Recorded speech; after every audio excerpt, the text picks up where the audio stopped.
আসসালামু আলাইকুম, welcome to my new video. রূপচর্চার একটি প্রাকৃতিক উপাদান হিসাবে চাল খুবই গুরুত্বপূর্ণ একটি উপাদান। রাইস মিল্ক এবং রাইস স্টার্চ কিভাবে তৈরি করতে হয় তাই দেখাবো আমি আমার আজকের ভিডিওতে। রাইস স্টার্চ তৈরি করার জন্য এখানে আমি হাফ কাপ চাল নিয়ে নিলাম।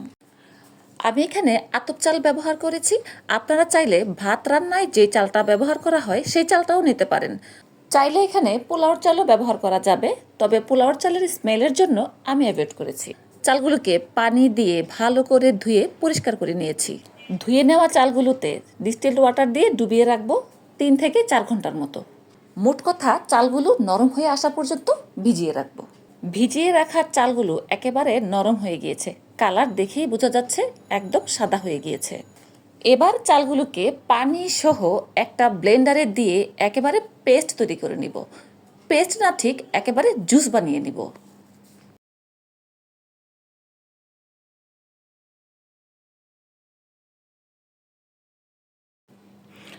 আমার জুস বানানো হয়ে গেছে। এবার এই জুসটাকে একটা কাপড় দিয়ে ছেঁকে নিব।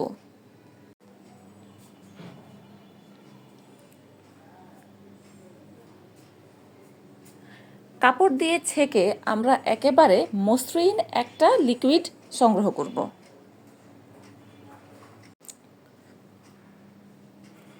এই কাজটা একটু সময় নিয়ে ধৈর্য ধরে করতে হবে। এই যে আমরা আমাদের লিকুইডটা পেয়ে গেলাম, এই লিকুইডটাই হচ্ছে রাইস মিল্ক।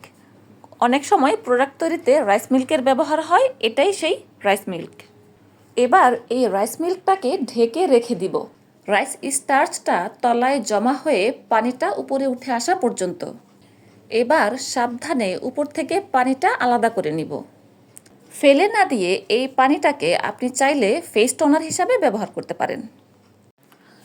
উপর থেকে পানিটা আলাদা করে ফেলার পর তলায় জমে থাকা যে অংশটা পেয়েছি সেটাই হচ্ছে আমাদের রাইস স্টার্চ। এটাই হচ্ছে আমাদের রাইস স্টার্চ। এবার এটাকে শুকিয়ে পাউডার করে নেওয়ার পালা। আমি একটা প্লেটের উপর কাপড় নিয়ে নিয়েছি। কাপড়টাকে মোটা করে ভাঁজ করে নিয়েছি যাতে করে পানিটা সোক করে নেয়। তার মধ্যে আমি এই লিকুইড স্টার্চটা ঢেলে দিচ্ছি। কিছুক্ষণ পর কাপড়টা যখন পানিটাকে সোক করে নেয় তখন আমি কাপড় থেকে স্টার্চগুলোকে উঠিয়ে নিয়েছি। এবার এগুলোকে একটা প্লেটের মধ্যে দিয়ে কড়া রোদে শুকিয়ে নিতে হবে। আপনারা চাইলে এই পুরোপুরি শুকিয়ে যাওয়ার কাজটা কাপড়ে রেখেই করতে পারেন, অথবা একেবারেই কাপড় ব্যবহার না করলেও চলবে। মোট কথা ভেজা স্টার্চগুলোকে আমরা শুকিয়ে নিব, পুরোপুরি শুকিয়ে নিব।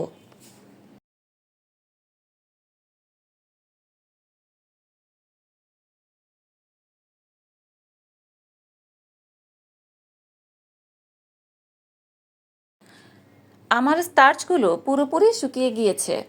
এখন এগুলোকে একটা ব্লেন্ডারের জারে দিয়ে পাউডার করে নিলেই তৈরি হয়ে যাবে রাইস স্টার্চ। তারপর এগুলোকে আমি এয়ারটাইট বয়মে ভরে সংরক্ষণ করব। এইরকম আরও ভিডিও পেতে আমার চ্যানেলটাকে সাবস্ক্রাইব করে নোটিফিকেশন বেলটা অলে দিয়ে দিবেন। আর ফেসবুক থেকে দেখে থাকলে অবশ্যই আমার পেজটাতে একটা লাইক দিয়ে দিবেন। একেবারে মিহি রাইস স্টার্চ তৈরি হয়ে গেছে। রাইস স্টার্চ দিয়ে কিভাবে রাইস ক্রিম তৈরি করতে হয় তা দেখাবো পরের ভিডিওতে। ভালো লাগলে ভিডিওটিতে একটা লাইক দিয়ে কমেন্ট করে জানাবেন। পরবর্তী ভিডিও দেখার আমন্ত্রণ জানিয়ে আজ বিদায় নিচ্ছি। সবাই ভালো থাকবেন, আমার জন্য দোয়া করবেন। আল্লাহ হাফেজ।